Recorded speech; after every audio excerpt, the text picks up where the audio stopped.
Heç düşünmüsünüzmü ki, təbiətin kiçik bir meyvəsi, ürəyiniz və bədən üçün bu qədər böyük təsirə malik ola bilər? Bu videoda qara yemişandan danışacağam.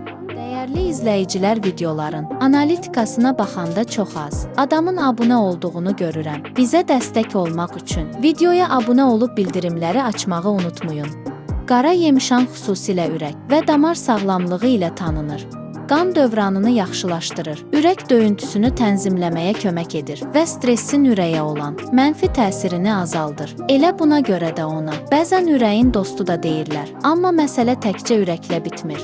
Qara yemişan sinir sistemini sakitləşdirir, gərginliyi azaldır. Yuxusuzluqdan əziyyət çəkənlər üçün təbii dəstək ola bilər.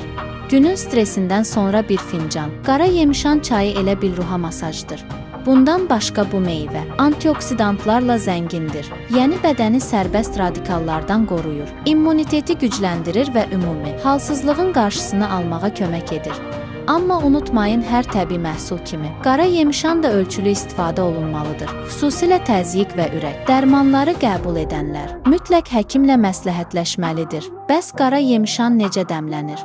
2-3 çay qaşığı qurudulmuş qara yemişanı bir dəm çaynikinə əlavə edin. Üzərinə qaynar su tökün. Qapağını örtüb 15-20 dəqiqə dəmlənməyə buraxın. Sonra süzüb isti halda için. Gündə 1-2 stəkandan çox içmək tövsiyə olunmur.